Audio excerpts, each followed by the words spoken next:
আসসালামু আলাইকুম রহমতুল্লাহ। গত ভিডিওতে আমি দেখিয়েছি কিভাবে কালি লিনাক্স ইনস্টল করতে হয়। তো আজকের এই ভিডিওতে থাকছে কালি লিনাক্সের একটি শর্ট ওভারভিউ। তো আমি উপর থেকেই শুরু করি। এখানে দেখতে পাচ্ছি অ্যাপ্লিকেশন মেনু। তো অ্যাপ্লিকেশন মেনু থেকে আমি আমার যে অ্যাপ্লিকেশনগুলো আছে এখানে pre install tools and others যাবতীয় অনেক কিছু যেগুলো আমরা এখান থেকে দেখতে পারি।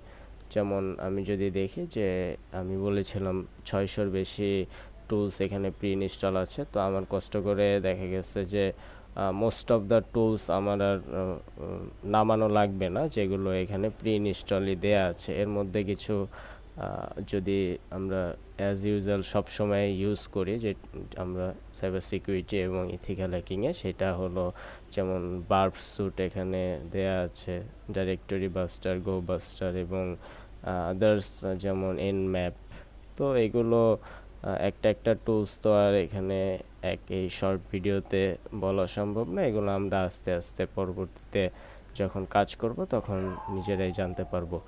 তো এখানে এরকম প্রায় অনেক টুলস দেয়া আছে, যেটা আমি অ্যাপ্লিকেশন মেনু থেকে এখান থেকে অ্যাক্সেস করতে পারি। তারপরে আমরা যদি দেখি এখানে ফাইল ম্যানেজার, যে ওপেন ফোল্ডার, ডেস্কটপ, তারপরে ডকুমেন্টস, ডাউনলোডস, তো এগুলো আমি এখান থেকে দেখতে পারবো। তো এখানে আমি ওপেন ফোল্ডার করলে আমি আমার ফোল্ডারগুলো দেখতে পারবো। যদিও লিনাক্সে ফোল্ডার আমরা বলি না, আমরা বলি ডিরেক্টরি। তো এই ডিরেক্টরিগুলো আমরা এখান থেকে দেখতে পারবো। তারপরে আমি এই এখান থেকে আমি টার্মিনালটা ওপেন করতে পারি। টার্মিনাল ওপেন করে আমরা আসলে সকল কাজগুলো এই টার্মিনালের মাধ্যমে কমান্ড লাইন দিয়েই করব, যেগুলো আমি পরবর্তী ভিডিওতে যখন আমরা বেসিক্স কমান্ডসগুলো শিখবো তখন আমরা এগুলো অ্যাক্সেস করব আর কি। তারপরে আমরা যদি দেখি এখানে নেটওয়ার্কের স্ট্যাটাস, আমার কোন নেটওয়ার্ক, এখান থেকে আমি কোন নেটওয়ার্কের সাথে কানেক্ট আছে এটা দেখতে পারি। তারপরে এখানে যদি দেখি যে ভলিউম বার, তারপরে এখানে নোটিফিকেশন এবং আদার্স, এখানে আমি লগ বাটন দেখতে পাচ্ছি। তারপরে আমি দেখতে পাচ্ছি যে এখানে পাওয়ার বাটন বা লগ আউট বাটন, এখান থেকে আমি শাট ডাউন করতে পারি, রিস্টার্ট এবং লগ আউট এবং সুইচ ইউজার সার্ভিস করতে পারি। আমরা যদি রাইট ক্লিক করি, তাহলে রাইট ক্লিক করলে আমরা এখানে দেখতে পারবো যে ওই অ্যাপ্লিকেশন মেনুটা এখান থেকে আমি অ্যাক্সেস করতে পারি এখানেও। তারপরে আমি যদি দেখি create launcher, create URL link, আমরা ফোল্ডার ক্রিয়েট করতে পারি এখান থেকে। তারপরে ফাইল ক্রিয়েট করতে পারি। তারপরে আমরা ওপেন টার্মিনাল দিয়ে ওই টার্মিনালটা ওপেন করতে পারি। তারপরে ডেস্কটপ সেটিংস, এখানে যদি আমরা যাই আমরা দেখব যে ব্যাকগ্রাউন্ড কিভাবে চেঞ্জ করে। এখান থেকে আমি চাইলে কাস্টম আমার যে ডিরেক্টরিতে আমি যে ব্যাকগ্রাউন্ডটা ডাউনলোড করব সেটা এখান থেকে সিলেক্ট করে আমি আমার ব্যাকগ্রাউন্ডটা সেট করতে পারি। যেমন এখানে কালি লিনাক্সের 2025 সালের যে ভার্সনটা, এটা নতুন ভার্সনে এগুলো দেয়া আছে, এই ওয়ালপেপারগুলো আমি চাইলে আমার নিজের মতো ওয়ালপেপার সেট করতে পারবো। তারপরে মেনুজ, তারপরে এখানে আছে ডেস্কটপ আইকন, এই আইকন থেকে আমরা ডেস্কটপের আইকন চেঞ্জ করতে পারি, বড় ছোট এগুলো করতে পারি, কালার, ফন্টের কালার চেঞ্জ করতে পারি। ফাইল অ্যান্ড লঞ্চার আর কিবোর্ড শর্টকাট, তো এই কিবোর্ড শর্টকাট থেকে আমরা কিবোর্ডের শর্টকাটগুলো দেখে শর্টকাটে আমরা কিবোর্ডের শর্টকাট দিয়ে আমরা কাজগুলো করতে পারি। তারপরে আমি নিজের মতো করে কিবোর্ড শর্টকাট তৈরি করে অ্যাড করতে পারি। তো আবার আরেকটা জিনিস দেখাই, এখানে প্যানেল, তো প্যানেলের মধ্যে যদি আমি রাইট ক্লিক করি তো এখানে আমি প্যানেলের প্রেফারেন্স দেখতে পারবো। এখান থেকে আমি আইটেম অ্যাড করতে পারবো, যেটা আমি চাই এখান থেকে অ্যাড করে আমি প্যানেলে সাজিয়ে রাখতে পারি। তারপরে আমি যদি দেখি প্যানেলের যে প্রেফারেন্স, এখান থেকে আমি এটার যেমন আমি বড় করব কি না, এই যে দেখেন এগুলো বড় হচ্ছে। তারপরে আমি এটাকে ছোট বড় করতে পারি, ছোট রাখতে পারি, একটু বর্ডার অ্যাড করে দিয়ে এগুলো আমি কাস্টমাইজ নিজে করতে পারি। বা চাইলে আমি প্যানেল আর একটা বানিয়ে এটারে আমি নিজের মতো করে আমি রাখতে পারি। তো এখানে আমি অ্যাড করে এগুলো করতে পারি। পরবর্তীতে এগুলো আপনারা নিজেরাই বুঝে যাবেন এবং আমি দেখানোর চেষ্টা করব। তারপরে আমি যদি এখানে আরেকটা জিনিস আপনাদের দেখাই, যে কালি লিনাক্সের যে অফিসিয়াল ওয়েবসাইট আছে, এখানে যদি আমি যাই আমি এখান থেকে তাদের ডকুমেন্টেশন পেজ তো এগুলো আমরা নিজেরা একটু ঘাটাঘাটি করলে আমরা কালি লিনাক্সের এগুলো নিয়ে অনেক খুঁটিনাটি বিষয় আমি নিজেই জানতে পারবো। অ্যান্ড আমি যদি দেখি ভেরি ইম্পর্ট্যান্ট যেটা, যে টুলস ডকুমেন্টেশন।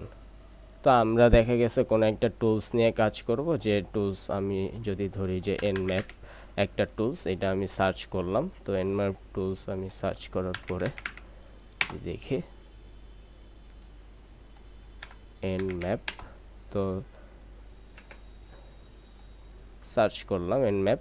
তো এই এনম্যাপের আমি ডকুমেন্টেশনটা এখান থেকে পড়ে আমি কাজ করতে পারবো। যে এনম্যাপের যে স্ক্যানগুলো আমি কিভাবে দিব, এই কমান্ডগুলো এখানে আছে, এগুলো পরবর্তীতে কাজ করতে করতে আমরা জানবো। তো এখান থেকে আমি ডকুমেন্টেশনটা নিজের মতো করে পড়ে নিতে পারি। তো এখানে আমি আরও যদি দেখি যে টুলস ডকুমেন্টেশন, অনেক টুলস দেয়া আছে, যেগুলো আমি এর যদি ইউজ না জেনে থাকি বা ভুলে যাই কখনো, তাহলে আমি এখানে ডকুমেন্টেশনে এসে আমি এই টুলস সম্পর্কে জানতে পারবো এবং এটা কিভাবে কাজ করে এটা নিয়ে আমি একটা ধারণা নিতে পারবো। এটার ভার্সন কি আছে, টুলসের এই যে ডকুমেন্টেশনগুলো, আমরা এখান থেকে একটা ওভারভিউ পাবো এবং অনেক কিছু নিজেরা জানতে পারবো।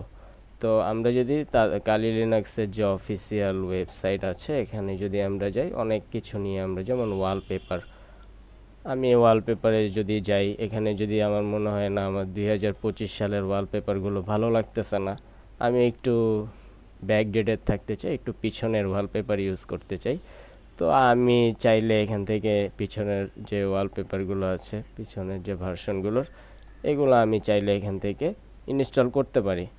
যেমন আমি যদি চাই এটা আমি ইনস্টল করব, তো এইটা আমি কপি করে তারপরে আমি আমার টার্মিনালে যেয়ে আমি যদি এটারে দিয়ে দিই এবং আমার পাসওয়ার্ড দিয়ে দিই, তো এটা ডাউনলোড হয়ে যাবে। তো একটু সময় নেবে, 1 মিনিট কয়েক সেকেন্ড লাগবে আর কি।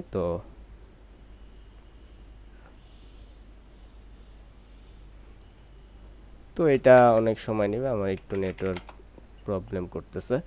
তো এখান থেকে আমি এটা করতে পারি আর কি। আর আমরা সকল কাজই কমান্ড লাইন দ্বারাই করব, যেগুলো আমরা যখন কমান্ডগুলো শিখব তখন এগুলো আমরা নিজেরা করতে পারবো। তো এই ছিল যে আমার এখান থেকে আমি চাইলে ওয়ালপেপার এবং এই তাদের ওয়েবসাইটের যে ইন্টারফেসটাও, এটাও আমি দেখিয়ে দিলাম, যে ওয়েবসাইটে যে আপনি নিজের কাজ নিজেই খুঁজে বের করে করতে পারেন।